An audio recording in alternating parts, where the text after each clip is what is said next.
드디어 선고일이 되었습니다. 서울중앙지방법원 대법정은 이른 아침부터 사람들로 붐볐습니다. 언론사 기자들과 시민들, 피해자들, 그리고 주인공을 응원하러 온 사람들까지 방청석을 가득 메웠습니다. 주인공 연희는 평소와 다름없는 차분한 모습으로 법정에 들어섰지만 마음속으로는 지난 몇 달간의 일들이 주마등처럼 스쳐 지나갔습니다. 헬스장에서 처음 들었던 그 모욕적인 말부터 시작해서 오늘에 이르기까지의 모든 순간들이 감회가 새로웠습니다. 부장판사가 입장하자 법정은 숙연해졌습니다. 피고인들은 모두 굳은 표정으로 앉아 있었고 특히 피고인 김태백은 평소의 거만함은 온데간데 없이 초췌한 모습이었습니다. 지금부터 판결을 선고하겠습니다. 판사의 목소리가 법정에 울려 퍼졌습니다. 피고인 김태백, 자, 지금부터 707특임단 여군의 특별한 사연 시작하겠습니다. 좋아요와 구독은 무료이니 한 번씩 눌러주세요. 서울 외곽에 자리한 장미회관 헬스장은 오전 8시가 되면 어김없이 중년 회원들로 북적이기 시작합니다. 러닝머신에서 천천히 걷는 아저씨들, 아령 대신 안부를 주고받는 아주머니들, 그리고 스미스 머신 앞에서 정확한 자세로 스쿼트를 반복하는 한 젊은 여성의 모습이 눈에 띕니다. 최연희, 29살. 키 165cm의 탄탄한 체격을 가진 그녀는 다른 회원들과 달리 묵묵히 자신의 운동에만 집중했습니다. 707특임단 출신 대위로 전역한 지 벌써 1년이 지났지만 여전히 군인처럼 정확하고 절제된 움직임을 보여줍니다.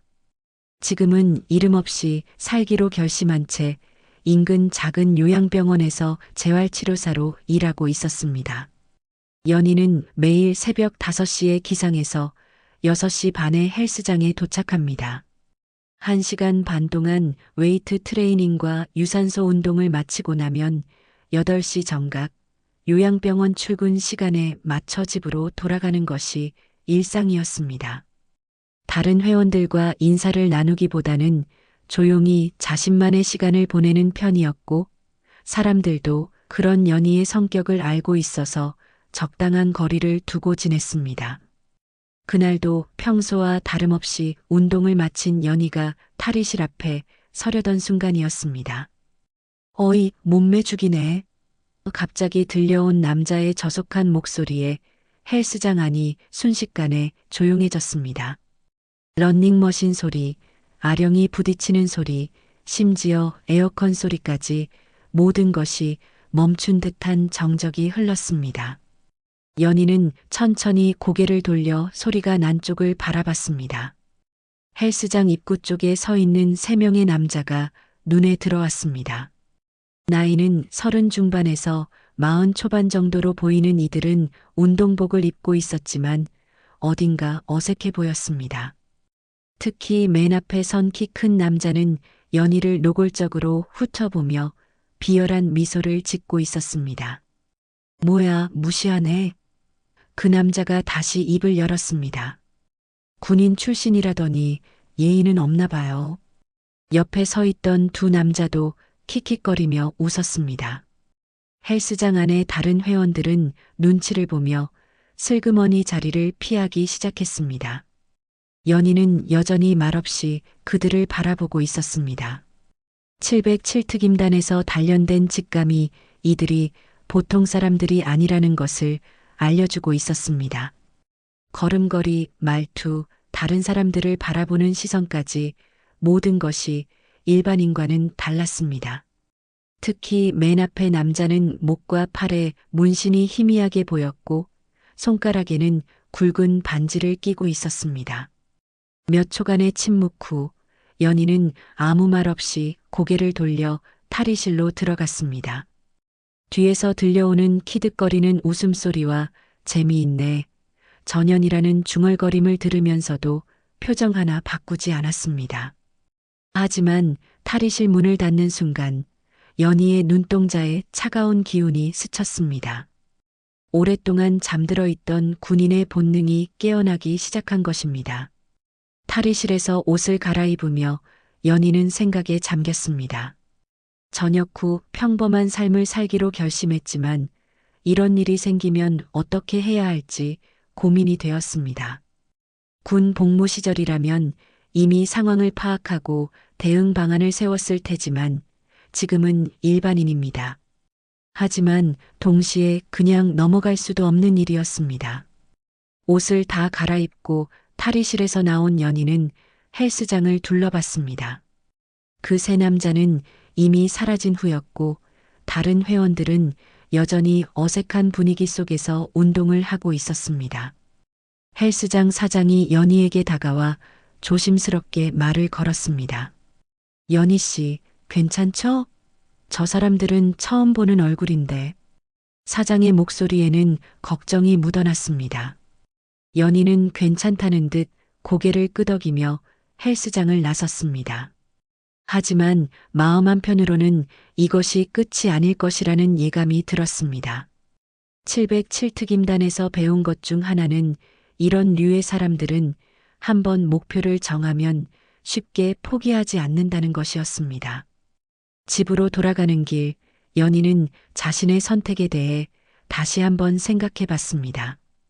평범한 삶을 원했지만 때로는 그 평범함을 지키기 위해 싸워야 할 때도 있다는 것을 알고 있었습니다. 그 이후로 며칠간은 평온했습니다.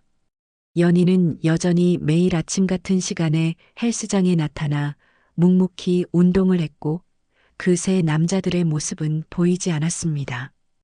혹시 그냥 지나가는 일이었나 싶어 안도하던 차에 일주일 후 그들이 다시 나타났습니다. 이번에는 제대로 운동복을 갖춰 입고 회원증까지 목에 걸고 있었습니다. 헬스장 사장에게 물어보니 하루 이용권이 아닌 한 달 회원권을 끊었다고 했습니다. 연희는 직감적으로 알았습니다. 이들이 자신을 겨냥하고 있다는 것을 말입니다. 맨 앞에 서 있던 키 큰 남자의 이름은 김태백이었습니다. 헬스장 회원들 사이에서는 태백이 형이라 불리며 나머지 두 명은 그의 동생뻘 되는 조선민과 박철수였습니다. 이들은 헬스장에 나타날 때마다 다른 회원들이 슬그머니 자리를 피하게 만드는 묘한 위압감을 풍겼습니다. 누가 봐도 조폭 냄새가 나는 이들이었습니다.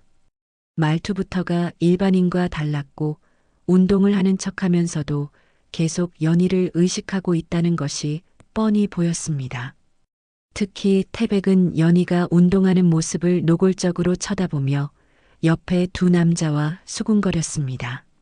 처음 며칠은 그저 시선으로만 괴롭혔습니다. 연희가 스쿼트를 할 때면 일부러 가까이 와서 운동하는 척하며 힐끔힐끔 쳐다봤고 연희가 물을 마시러 갈 때면 길을 막고 서서 비켜주지 않았습니다. 하지만 연희는 여전히 무시하고 자신의 운동에만 집중했습니다. 그러나 이들의 행동은 점점 노골적으로 변해갔습니다. 어느 날 연희가 런닝머신에서 뛰고 있을 때 태백이 바로 옆 런닝머신에 올라와 말을 걸기 시작했습니다. 운동 정말 열심히 하시네요. 역시 군인 출신이라 다르다. 태백의 목소리에는 비꼬는 듯한 뉘앙스가 섞여 있었습니다. 연희는 이어폰을 끼고 있는 척하며 아무 반응을 보이지 않았습니다. 무시하지 마세요. 같은 헬스장 다니는 사이인데 인사 정도는 해야죠. 태백이 목소리를 높였습니다. 주변 사람들이 힐끔힐끔 쳐다보기 시작했지만 아무도 나서지는 않았습니다. 연희는 런닝머신을 멈추고 이어폰을 뺐습니다. 그리고 태백을 똑바로 쳐다보며 차갑게 말했습니다. 저는 운동하러 온 거예요. 말 걸지 마세요. 어머, 무섭네. 태백이 비웃으며 손을 들어 보였습니다. 그냥 친해지자는 건데 왜 그래요? 운동 끝나면 커피라도 한 잔 어때요? 관심 없어요. 연희는 단호하게 거절하고 런닝머신에서 내려왔습니다. 하지만 태백은 포기하지 않고 따라왔습니다. 군인이라더니 상상은 했겠죠? 남자들이 어떤 생각하는지. 태백의 말이 점점 더 노골적으로 변했습니다. 연희의 얼굴이 차갑게 굳어졌습니다. 한 번만 더 그런 말하면 신고할 거예요. 연희의 목소리는 낮았지만 위협적이었습니다. 707특임단에서 단련된 살기가 스며나오기 시작했습니다. 신고? 뭘 신고해요? 우리가 뭘 잘못했다고? 태백이 어깨를 으쓱하며 비웃었습니다. 그냥 헬스장에서 운동하고 말 걸었을 뿐인데요. 그날 이후로 이들의 괴롭힘은 더욱 악화되었습니다. 연희가 탈의실에서 나올 때마다 일부러 앞을 막고 서서 길을 비켜주지 않았고 운동 중에도 계속 시선을 보내며 수군거렸습니다. 심지어 연희가 사용하려는 운동기구를 미리 차지하고 앉아서 비키지 않는 일도 잦아졌습니다. 헬스장 분위기도 점점 어색해졌습니다. 다른 회원들은 이 상황을 알면서도 개입하려 하지 않았습니다. 오히려 괜히 엮이지 말라며 연희에게 조심하라는 조언을 건네는 사람들이 더 많았습니다. 헬스장 사장 역시 난처한 입장이었습니다. 태백 일행이 회비를 제대로 내고 있는 회원이기도 하고 이들이 어떤 사람들인지 어느 정도 짐작하고 있었기 때문입니다. 결국 사장은 연희를 따로 불러서 조심스럽게 말했습니다. 연희 씨, 저 사람들은 좀 복잡한 사람들 같아요. 그냥 피하는 게 좋을 것 같은데요. 사장의 말에는 걱정과 함께 암묵적인 경고가 담겨 있었습니다. 제가 뭘 잘못했나요? 연희가 반문했습니다. 잘못했다는 게 아니라 그냥 조심하라는 얘기예요. 괜한 일에 휘말리지 마세요. 그날 밤 집으로 돌아온 연희는 거울 속 자신의 모습을 바라봤습니다. 평범한 재활치료사로 살려고 했지만 현실은 그리 만만하지 않았습니다. 이대로 계속 참고 넘어가야 할까요? 아니면 다른 방법을 찾아야 할까요? 연희의 눈동자에 오랫동안 잠들어 있던 차가운 빛이 서서히 되살아나기 시작했습니다. 707특임단 출신이라는 과거를 묻고 살려 했지만 때로는 그 과거가 현재를 지키는 유일한 방법일 수도 있다는 생각이 들었습니다. 그날 밤 연희는 잠들지 못하고 침대에 누워 천장을 바라보고 있었습니다. 태백 일행의 괴롭힘이 단순한 치근거림이 아니라는 것을 본능적으로 알고 있었습니다. 이들의 눈빛에서 보인 것은 단순한 호기심이 아니라 사냥감을 바라보는 포식자의 시선이었습니다. 새벽 2시 연희는 침대에서 일어나 옷장 깊숙한 곳을 뒤졌습니다. 군복들 사이에 숨겨놓았던 검은색 군화 한 켤레가 눈에 들어왔습니다. 전역할 때 가져온 것 중에서 유일하게 남겨둔 물건이었습니다. 평범한 삶을 살겠다고 다짐하면서도 왜인지 버리지 못했던 것입니다. 연희는 군화를 꺼내어 손으로 쓰다듬었습니다. 가죽 표면에 남아있는 작은 흠집들이 과거의 기억들을 되살려 주었습니다. 707특임단에서의 혹독한 훈련, 동료들과 함께했던 작전들, 그리고 무엇보다 정의를 위해 싸웠던 그 시절의 자신을 떠올렸습니다. 다음 날 아침 연희는 평소보다 일찍 일어나 군화를 신었습니다. 오랜만에 신어보는 군화는 여전히 발에 딱 맞았고 걸음걸이도 자연스럽게 군인다워졌습니다. 거울 속 자신의 모습을 보며 연희는 결심을 굳혔습니다. 더 이상 당하고만 있을 수는 없었습니다. 출근길에 연희는 휴대폰을 꺼내 전화번호부를 뒤졌습니다. 박중이라는 이름이 눈에 들어왔습니다. 707특임대 정보가 출신으로 지금은 전역해서 보안업체에서 일하는 선배였습니다. 한동안 연락하지 않았지만 이런 상황에서는 그의 도움이 필요했습니다. 여보세요, 중위님. 연희입니다. 연희의 목소리는 확신에 차 있었습니다. 연희야. 오랜만이네. 무슨 일이야? 박중희의 목소리에서 반가움이 묻어났습니다. 선배님, 제가 다시 움직여야 할 것 같아요. 연희는 상황을 간략하게 설명했습니다. 헬스장에서 벌어지는 일들, 태백 일행의 정체를 알 수 없다는 점, 그리고 이들이 단순한 건달이 아닐 가능성이 높다는 자신의 판단까지 모든 것을 털어놓았습니다. 박중희는 잠시 침묵했다가 물었습니다. 계획은? 그놈들 전부 까보려고요. 불법적인 일을 하고 있을 가능성이 높아요. 폭력, 갈취 등등 뭔가는 있을 거예요. 연희의 목소리에는 차분하면서도 단호한 의지가 담겨 있었습니다. 위험할 수 있어. 박중희가 걱정스럽게 말했습니다. 알고 있어요. 하지만 이대로 당하고만 있을 순 없어요. 선배님도 아시잖아요. 우리가 배운 게 뭔지. 박중희는 한숨을 쉬었습니다. 알겠어. 도울 수 있는 건 도와줄게. 하지만 조심해. 민간인 신분으로는 할 수 있는 게 제한적이야. 고마워요, 선배님. 일단 정보 수집부터 시작할게요. 전화를 끊은 연희는 본격적인 작전을 시작했습니다. 첫 번째는 태백 일행의 일상 패턴을 파악하는 것이었습니다. 헬스장에서의 행동, 대화 내용, 심지어 주차장에 세워둔 차량까지 모든 것이 정보가 될 수 있었습니다. 며칠간의 관찰 결과 몇 가지 흥미로운 사실들이 드러났습니다. 태백은 매번 다른 차를 타고 왔고 전화를 받을 때마다 목소리를 낮춰 대화했습니다. 특히 형님, 조합, 계약금 같은 단어들이 자주 들렸습니다. 조성민과 박철수는 태백의 지시를 받아 움직이는 것이 분명했고 이들 역시 일반적인 직장인의 모습과는 거리가 멀었습니다.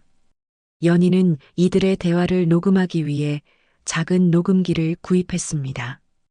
헬스장에서 운동할 때 은밀하게 녹음을 시작했고 며칠 만에 중요한 단서를 얻을 수 있었습니다. 내일 재개발 조합장 만나는 거 잊지 마. 형님이 직접 확인하고 싶어 하셔. 태백이 조성민에게 말하는 것이 녹음되었습니다. 계약금은 얼마나 받기로 했죠? 박철수가 물었습니다. 5천. 근데 협조 안 하면 더 받을 수도 있어. 태백의 대답에서 협박의 뉘앙스가 느껴졌습니다. 연희는 이 녹음 파일을 박중희에게 전송했습니다. 얼마 후 박중희로부터 답장이 왔습니다. 재개발 관련해서 뭔가 하고 있는 것 같네. 좀 더 구체적인 정보가 필요해. 조심해서 수집해봐. 그 후로 연희는 더욱 치밀하게 정보를 수집했습니다. 태백 일행이 자주 언급하는 지역을 파악했고 인터넷에서 해당 지역의 재개발 현황을 조사했습니다. 놀랍게도 그 지역은 최근 재개발 조합이 구성되었고 조합장 선출 과정에서 여러 잡음이 있었던 곳이었습니다. 연희는 또한 이들의 차량 번호를 메모해두고 박중희를 통해 차주 정보를 확인해달라고 요청했습니다. 며칠 후 돌아온 답변은 예상했던 것보다 더 심각했습니다. 차량들은 모두 대포차였고 실제 소유주를 추적하기 어려운 상태였습니다. 이 정도면 조직적으로 움직이는 게 확실해. 박중희가 전화로 말했습니다. 혼자서는 위험할 수 있어. 다른 동료들도 연락해 볼까? 아직은 괜찮아요. 좀 더 확실한 증거를 잡고 나서 결정할게요. 연희는 신중하게 답했습니다. 하지만 연희가 정보를 수집하고 있다는 사실을 태백 일행이 눈치채기 시작했습니다. 어느 날 헬스장에서 태백이 연희에게 다가와 의미심장한 말을 던졌습니다. 요즘 부쩍 열심히 운동하시네요. 뭔가 준비하는 거라도 있어요? 태백의 눈빛이 예전과 달라져 있었습니다. 단순한 치근거림이 아닌 경계하는 듯한 시선이었습니다. 연희는 태연하게 답했습니다. 건강관리는 꾸준히 해야죠. 그렇긴 하지만 너무 열심히 하면 몸에 무리가 올 수도 있어요. 태백의 말에는 암묵적인 경고가 담겨 있었습니다. 그날 밤 연희는 자신이 위험한 선을 넘고 있다는 것을 실감했습니다. 하지만 동시에 돌이킬 수 없는 지점까지 와 있다는 것도 알고 있었습니다. 707특임단에서 배운 것처럼 한번 시작한 작전은 끝까지 완수해야 했습니다. 일주일간의 치밀한 조사 끝에 연희는 태백 일행의 정체를 파악할 수 있었습니다. 이들은 단순한 건달이 아니라 과거 조직폭력배 출신으로 현재는 재개발 구역에서 조합장, 협박과 하청업체, 갈취로 생계를 이어가고 있는 전문적인 범죄 집단이었습니다. 박중희가 수소문에서 알아낸 정보에 따르면 태백의 본명은 김태백으로 과거 서울 동남권을 장악했던 조직의 중간 간부 출신이었습니다. 조직이 해체된 후 표면적으로는 건설업에 종사한다고 했지만 실제로는 재개발 지역을 중심으로 불법적인 일들을 벌이고 있었습니다. 조합장들한테 협박해서 공사 하청권 따내고 상가 임대인들한테는 터무니없는 보상금 요구하게 부추기는 식이야. 박중희가 전화로 설명했습니다. 그 과정에서 수수료 명목으로 돈을 뜯어내는 거지. 더 충격적인 사실은 이들이 지역 정치인들과도 연결되어 있다는 것이었습니다. 특히 해당 구의 구의원 중 한 명이 과거 조직 출신으로 태백과 같은 조직에 있었던 것으로 확인되었습니다. 심지어 관할 경찰서의 일부 간부들도 이들과 유착관계에 있다는 정황이 포착되었습니다. 연희는 이런 정보들을 수집하면서 동시에 더욱 구체적인 증거를 확보하기 위해 노력했습니다. 헬스장에서의 녹음은 물론이고 이들이 자주 드나드는 커피숍과 식당 주변에서 미행과 감시를 시작했습니다. 어느 날 오후 연희는 태백이 혼자서 한 카페에 들어가는 것을 목격했습니다. 30분 정도 후 중년의 남성이 나타나 태백과 만났는데 그 남성의 얼굴을 확인한 순간 연희는 깜짝 놀랐습니다. 며칠 전 인터넷에서 확인했던 재개발 조합장이었습니다. 연희는 카페 창가 자리에 앉아 이들의 대화를 관찰했습니다. 비록 소리는 들리지 않았지만 조합장의 표정과 몸짓에서 불안함과 두려움이 역력히 보였습니다. 태백은 반대로 여유로운 모습으로 무언가를 설명하고 있었고 중간중간 조합장이 고개를 끄덕이는 모습이 보였습니다. 30분 정도의 대화 후 조합장이 두꺼운 봉투를 태백에게 건네주었습니다. 태백은 봉투를 받아 재킷 안주머니에 넣고 만족스러운 표정을 지었습니다. 연희는 휴대폰으로 이 장면을 동영상으로 촬영했습니다. 하지만 연희의 감시 활동이 계속되면서 예상치 못한 위험이 다가오고 있었습니다. 어느 날 밤 요양병원에서 퇴근하는 길에 이상한 차량이 뒤따라오는 것을 발견했습니다. 707특임단에서 배운 미행 탐지 기술로 확인해 본 결과 분명히 누군가가 자신을 감시하고 있었습니다. 연희는 평소와 다른 길로 돌아서 집에 갔지만 그 차량은 계속해서 일정한 거리를 두고 따라왔습니다. 집 근처에 도착해서야 그 차량이 사라졌지만 연희는 자신의 정체가 들통났을 가능성을 염두에 두기 시작했습니다.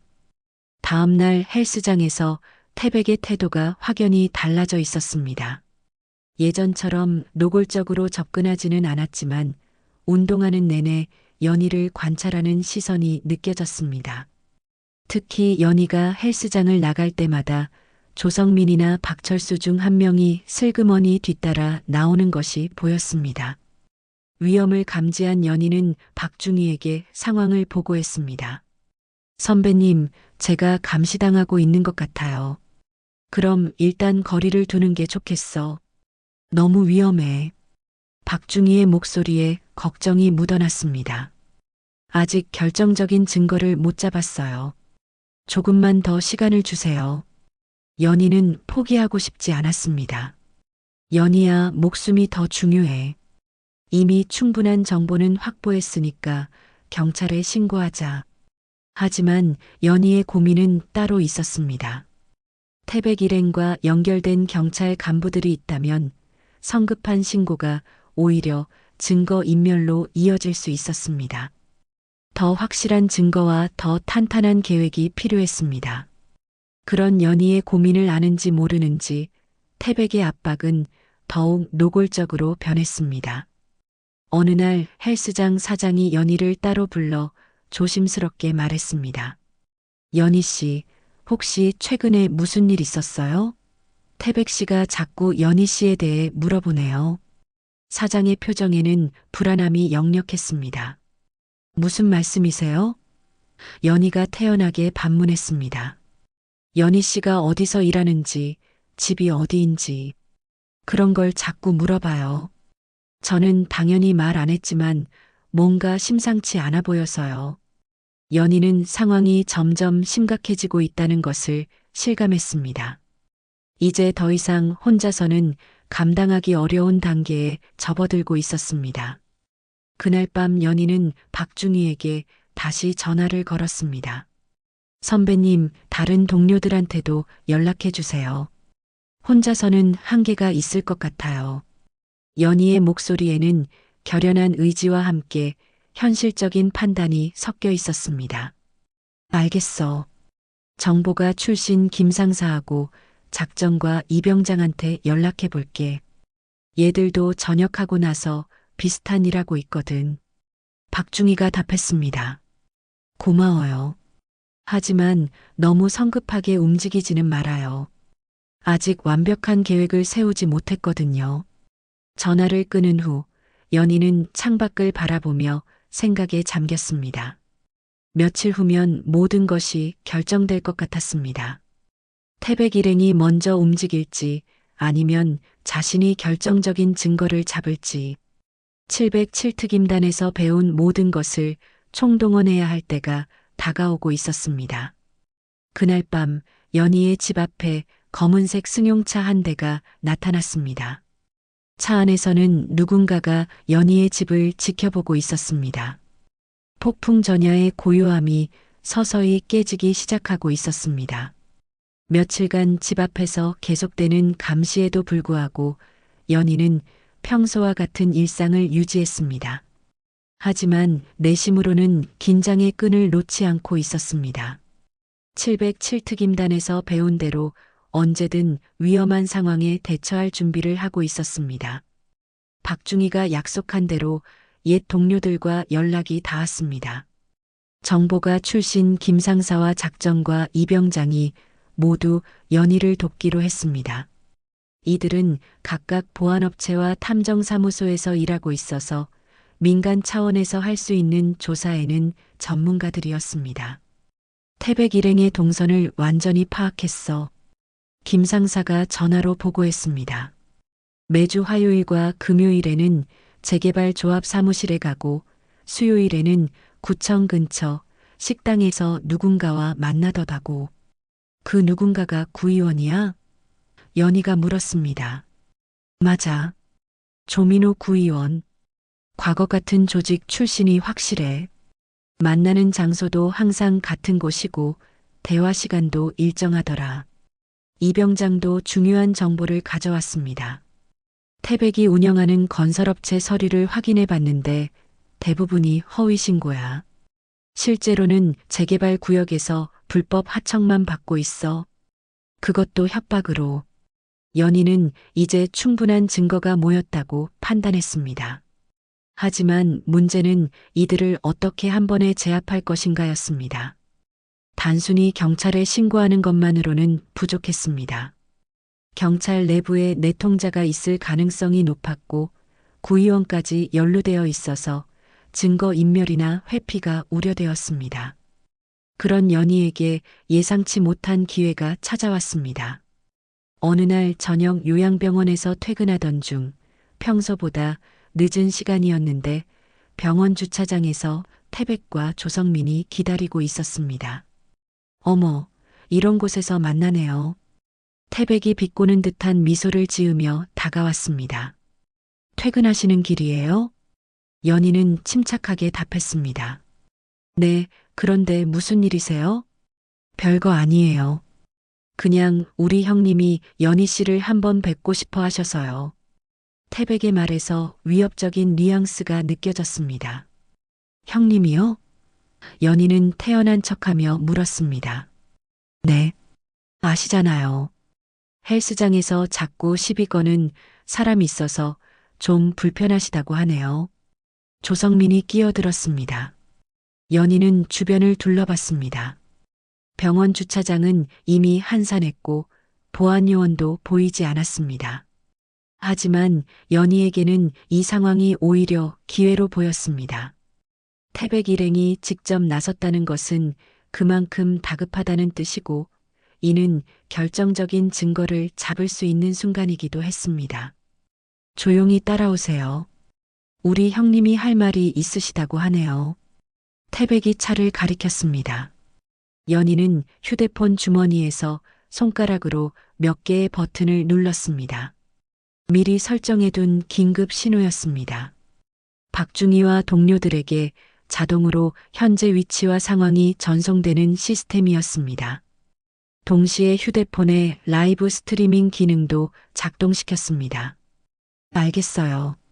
가죠. 연희는 의외로 순순히 따라 나섰습니다. 차 안에서 태백이 말했습니다. 연희 씨, 요즘 뭔가 이상한 일 하고 있는 거 아니에요? 우리를 계속 따라다니고 있다는 얘기를 들었는데. 무슨 말씀이세요? 저는 그냥 헬스장 다니고 병원에서 일할 뿐인데요. 연희는 모르는 척했습니다. 그래요? 그럼 왜 우리가 만나는 사람들 사진을 찍고 다니죠? 조성민이 휴대폰을 꺼내며 물었습니다. 거기에는 연희가 카페에서 태백과 조합장의 만남을 촬영하는 모습이 담겨 있었습니다. 연희는 내심으로 놀랐지만 표정을 바꾸지 않았습니다. 저게 저인지 어떻게 확신하세요? 아직도 모르는 척하네요. 태백이 냉소적으로 웃었습니다. 707특임단 출신 최연희 대위님. 이제 모든 것이 드러났습니다. 이들이 연희의 정체를 완전히 파악하고 있었던 것입니다. 하지만 연희에게는 이것이 오히려 기회였습니다. 자신들의 범죄를 자백할 가능성이 높아졌기 때문입니다. 차는 시외각의 한적한 창고 지역으로 향했습니다.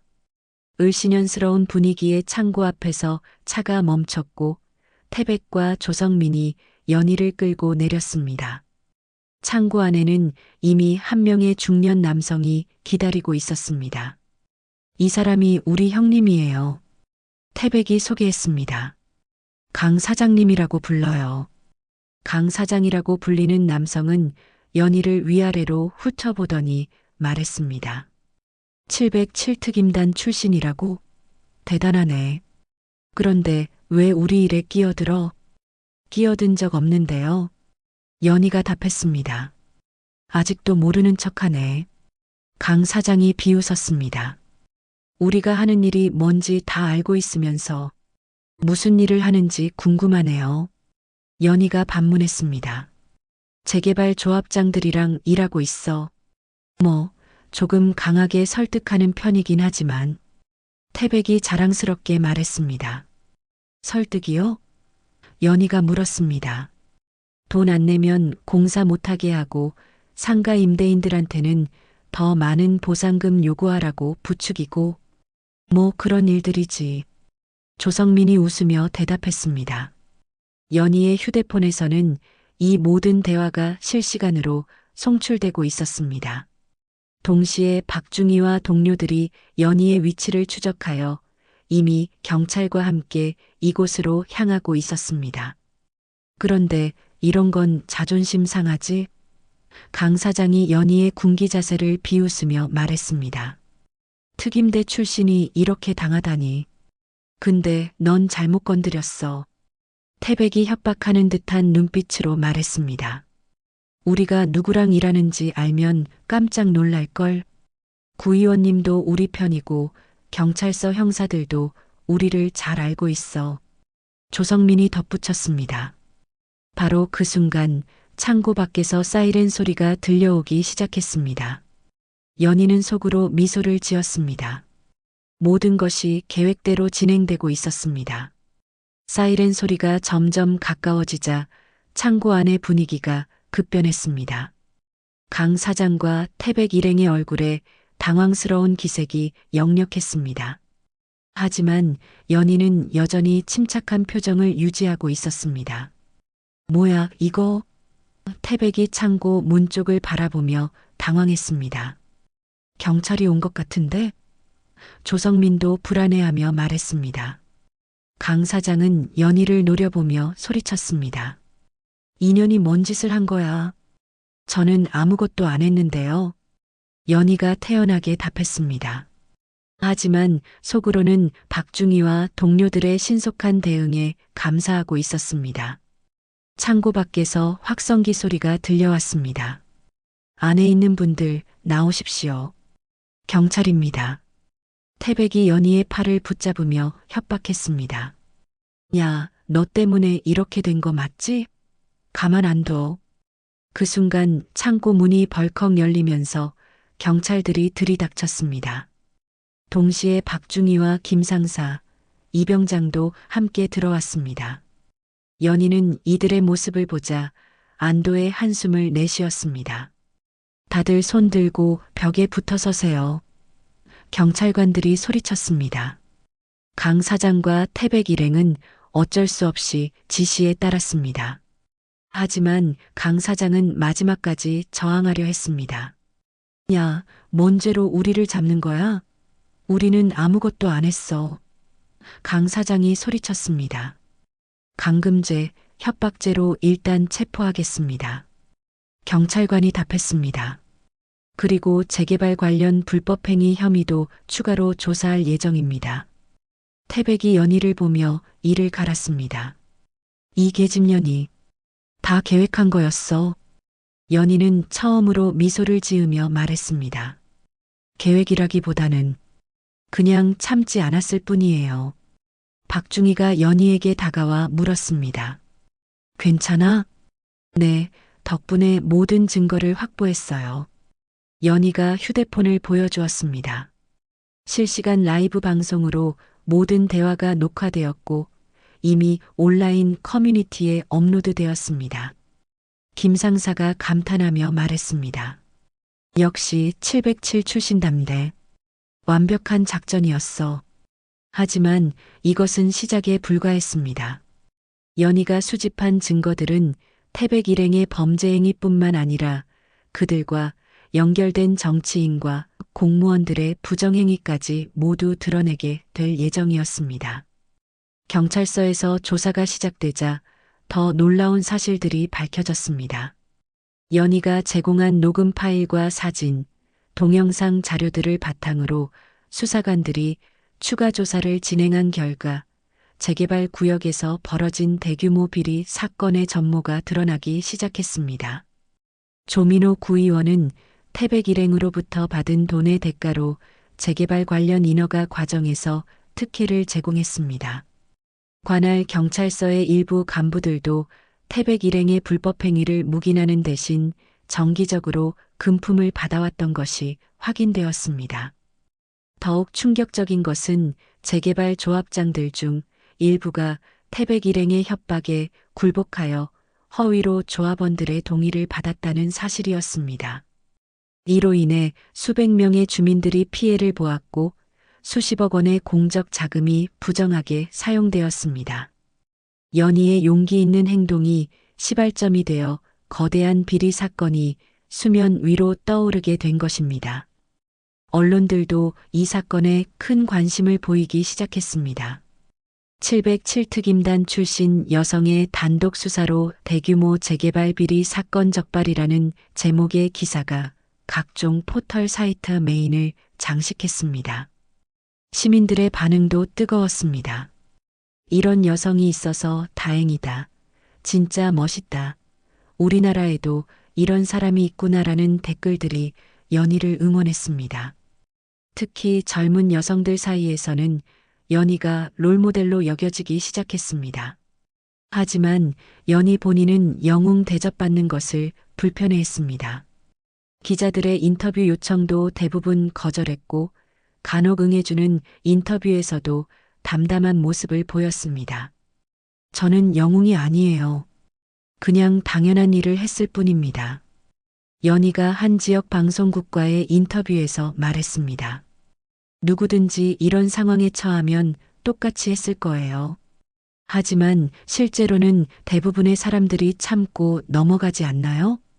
기자가 물었습니다. 그럴 수도 있죠. 하지만 저는 군인으로 훈련받았고 정의를 위해 싸우는 것이 제 신념이에요. 전역했다고 해서 그 신념까지 버릴 수는 없거든요. 연희의 이런 모습이 더욱 많은 사람들의 마음을 움직였습니다. 특히 군 복무를 마친 예비역들 사이에서는 연희를 자랑스러워하는 분위기가 형성되었습니다. 707특임단 동기들도 연희를 응원하는 메시지를 보내왔습니다. 역시 우리 연희다. 707의 자랑이야라는 격려의 말들이 쏟아졌습니다. 하지만 연희에게는 이런 관심과 칭찬보다 더 중요한 것이 있었습니다. 바로 이 사건을 통해 비슷한 피해를 당하는 사람들이 줄어들기를 바라는 마음이었습니다. 이번 일을 통해서 많은 사람들이 용기를 얻었으면 좋겠어요. 연희가 박중희에게 말했습니다. 부당한 일을 당했을 때 참지 말고 맞서 싸울 수 있다는 것을 보여주고 싶었어요. 너 덕분에 정말 많은 것이 바뀔 것 같아. 박중희가 감동하며 답했습니다. 사건 수사는 계속 진행되었고 태백 일행뿐만 아니라 연루된 정치인과 공무원들도 차례로 구속되었습니다. 재개발 사업도 전면 재검토되어 피해를 본 주민들에게 적절한 보상이 이루어질 예정이었습니다. 연희는 이 모든 과정을 지켜보며 자신이 한 일의 의미를 다시 한번 되새겼습니다. 작은 용기가 큰 변화를 만들어낼 수 있다는 것을 몸소 보여준 것입니다. 사건이 언론에 보도된 지 한 달 후 드디어 첫 번째 재판이 시작되었습니다. 서울중앙지방법원 대법정에는 태백과 강 사장, 조성민, 박철수는 물론이고 조민호 구의원과 관할 경찰서 김경정까지 총 6명의 피고인이 나란히 앉아 있었습니다. 연희는 주요 증인으로 출석했습니다. 법정에 들어서는 순간 모든 시선이 그녀에게 집중되었습니다. 방청석에는 언론사 기자들과 시민들, 그리고 연희를 응원하러 온 707특임단 동기들이 자리를 가득 메우고 있었습니다. 재판장이 입장하자 법정은 숙연해졌습니다. 김철호 부장판사는 이 사건의 중대성을 인식하고 있었고 공정한 재판을 위해 최선을 다하겠다는 의지를 보였습니다. 이번 사건은 단순한 개인적 범죄가 아닌 공공의 이익을 해치고 시민들의 안전을 위협한 조직적 범죄 행위입니다. 판사가 재판 시작을 알리며 엄숙하게 말했습니다. 검찰은 연희가 수집한 증거들을 바탕으로 피고인들의 범죄 사실을 차근차근 입증해 나갔습니다. 특히 연희가 녹음한 음성 파일들과 촬영한 영상들은 결정적인 증거가 되었습니다. 피고인 김태백은 2024년 3월부터 올해 6월까지 총 15차례에 걸쳐 재개발 조합장들을 협박하여 금품을 갈취했습니다. 검사가 증거자료를 제시하며 말했습니다. 이 과정에서 피고인 조민호 구의원은 인허가 특혜를 제공했고 피고인 김경정은 수사를 방해했습니다. 태백과 그의 일당들은 처음에는 혐의를 부인했습니다. 저희는 정당한 사업을 했을 뿐입니다. 협박한 적 없고 조합장들이 자발적으로 수수료를 지급한 것입니다. 라고 주장했습니다. 하지만 연희가 녹음한 대화 내용이 재생되자 법정 분위기가 완전히 바뀌었습니다. 돈 안 내면 공사 못하게 하고 더 많은 보상금 요구하라고 부추기고 구의원님도 우리 편이고 경찰서 형사들도 우리를 잘 알고 있어. 태백 자신의 목소리로 녹음된 이 대화들을 듣자 피고인석에 앉은 이들의 얼굴이 새파랗게 변했습니다. 특히 조민호 구의원은 고개를 푹 숙이고 말았습니다. 변호인들이 녹음의 적법성에 문제가 있다. 동의 없이 녹음한 것은 증거 능력이 없다고 주장했지만 재판부는 이를 받아들이지 않았습니다. 피해자가 자신의 안전을 위해 증거를 수집한 것은 정당방위에 해당하며 범죄 행위를 입증하는 중요한 증거로 인정합니다. 판사가 명확하게 판단했습니다. 연희가 증인석에 서자 법정은 더욱 조용해졌습니다. 검사가 먼저 질문했습니다. 증인께서는 어떤 마음으로 이 위험한 수사를 진행하셨습니까? 처음에는 개인적인 괴롭힘이라고 생각했습니다. 하지만 조사해보니 더 많은 피해자들이 있다는 것을 알게 되었어요. 그분들을 위해서라도 끝까지 해야겠다고 생각했습니다. 연희의 목소리는 차분하면서도 확신에 차 있었습니다. 혹시 두렵지는 않으셨나요? 두려웠습니다. 하지만 707특임단에서 배운 것은 정의를 위해서는 두려움을 극복해야 한다는 것이었어요. 그 가르침을 잊을 수는 없었습니다. 태백의 변호인이 반대 신문에 나섰습니다. 증인은 전문적인 수사기관도 아닌데 왜 개인적으로 수사를 진행했습니까? 경찰에 신고하는 것이 정상적인 절차 아닙니까? 처음에는 경찰에 신고하려고 했습니다. 하지만 피고인들이 경찰과도 연결되어 있다는 정황을 포착했기 때문에 더 확실한 증거가 필요했습니다. 연희가 침착하게 답했습니다. 그것은 추측에 불과한 것 아닙니까? 아닙니다. 실제로 김경정이 피고인들로부터 금품을 받고 수사를 방해한 것이 이번 재판에서 입증되었습니다. 변호인이 더 이상 반박하지 못하자 법정에서는 작은 박수 소리가 들려왔습니다. 재판장이 조용히 하라고 주의를 주었지만 방청석의 시민들은 연희를 향한 지지의 마음을 감추지 못했습니다. 피해자들의 증언도 이어졌습니다. 재개발 조합장들과 상가 임대인들이 차례로 증언대에 올라 태백 일행으로부터 당한 협박과 갈취의 실상을 생생하게 증언했습니다. 매일 밤 협박 전화가 왔습니다. 가족들까지 위협하더라고요. 사업을 못하게 하겠다고 협박해서 어쩔 수 없이 돈을 줄 수밖에 없었습니다. 구의원이 뒤에 있다고 하니까 더 무서웠어요. 누구에게 도움을 요청해야 할지 몰랐습니다. 이런 증언들이 계속되자 피고인들은 점점 위축되어 갔습니다. 특히 태백은 그날 헬스장에서 연희에게 몸매 죽이네라고 말했던 그 거만한 모습을 찾아볼 수 없었습니다. 조민호 구의원은 결국 일부 혐의를 인정했습니다. 제가 잘못했습니다. 옛 인연 때문에 선을 넘었습니다. 시민 여러분께 죄송합니다. 김경정도 개인적인 어려움 때문에 잘못된 선택을 했다며 사과했습니다. 하지만 태백과 강 사장은 끝까지 몰랐다. 강요당했다고 주장했습니다. 그러나 워낙 증거가 명확해서 변명의 여지가 없었습니다. 마지막 최후 변론에서 검사는 이번 사건은 한 용감한 시민의 용기로 드러난 거대한 부패의 빙산 일각이라며 엄중한 처벌이 필요하다고 주장했습니다. 재판이 끝나고 법정을 나서는 연희에게 기자들이 몰려들었습니다. 재판 과정에서 어떤 기분이셨습니까? 정의가 실현되고 있다는 느낌이었어요. 하지만 아직 끝나지 않았습니다. 선고까지 지켜봐야죠. 혹시 보복이 두렵지 않으세요? 두렵지 않다고 하면 거짓말이겠죠. 하지만 이미 시작한 일이고 많은 분들이 응원해 주시니까 끝까지 해야죠. 판결 선고일은 한 주 후로 정해졌습니다. 연희는 그 한 주 동안 평범한 일상으로 돌아가려 노력했지만 마음 한편으로는 긴장을 감출 수 없었습니다. 과연 정의로운 판결이 내려질 것인지, 그리고 이 모든 일이 진짜 끝나는 것인지에 대한 기대와 불안이 교차했습니다. 드디어 선고일이 되었습니다. 서울중앙지방법원 대법정은 이른 아침부터 사람들로 붐볐습니다.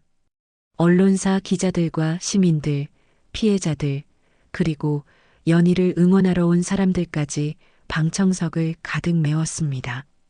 연희는 평소와 다름없는 차분한 모습으로 법정에 들어섰습니다. 하지만 마음속으로는 지난 몇 달간의 일들이 주마등처럼 스쳐 지나갔습니다.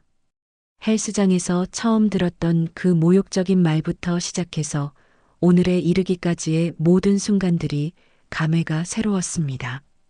김철호 부장판사가 입장하자 법정은 숙연해졌습니다. 피고인들은 모두 굳은 표정으로 앉아 있었고 특히 태백은 평소의 거만함은 온데간데 없이 초췌한 모습이었습니다. 지금부터 판결을 선고하겠습니다.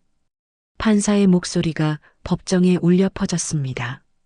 피고인 김태백, 조직폭력행위처벌법 위반, 공갈죄, 협박죄, 감금죄로 징역 7년을 선고합니다. 첫 번째 선고가 떨어지자 방청석에서 작은 탄성이 터져 나왔습니다. 태백의 얼굴은 창백해졌습니다.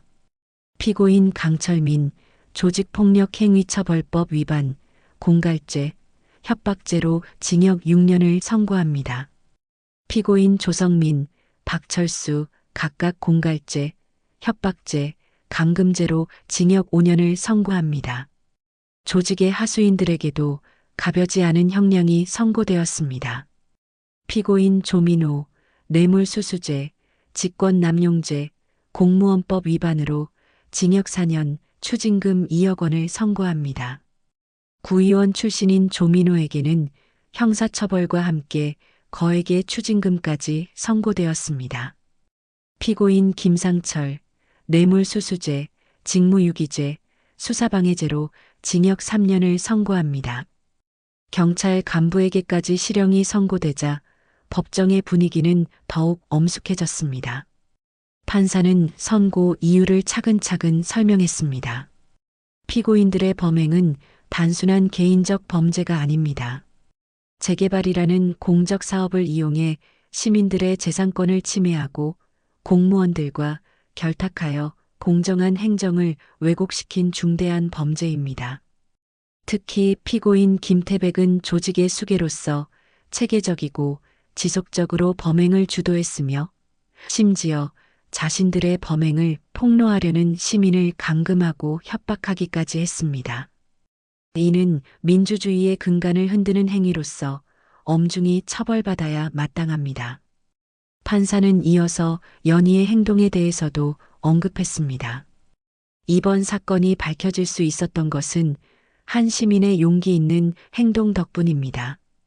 증인 최연희 씨는 개인적 위험을 무릅쓰고 진실을 밝혀내어 공익에 기여했습니다. 방청석에서 박수가 터져 나왔습니다. 연희는 고개를 숙여 겸손하게 인사했습니다. 선고가 끝나고 법정을 나서는 피고인들의 모습은 초라했습니다. 특히 태백은 수갑을 찬 채로 호송차로 향하면서 연희를 한번 바라봤습니다. 그 시선에는 분노보다는 체념이 담겨 있었습니다. 헬스장에서 몸매 죽이네라며 비웃던 그 입은 이제 굳게 다물어져 있었습니다. 법정을 나선 연희에게 기자들이 몰려들었습니다. 판결에 대해 어떻게 생각하십니까? 정의롭고 공정한 판결이었다고 생각해요. 피해자들도 어느 정도 위로를 받을 수 있을 것 같습니다. 이번 일을 통해 무엇을 느끼셨나요? 작은 용기가 큰 변화를 만들어낼 수 있다는 것을 다시 한번 확인했어요. 그리고 혼자가 아니라는 것도요. 며칠 후 언론은 이번 사건의 후속 보도에 집중했습니다. 시민들의 반응도 뜨거웠습니다. 이런 사람이 진짜 영웅이다. 707특임단 출신답게 멋있다라는 댓글들이 쏟아져 나왔습니다.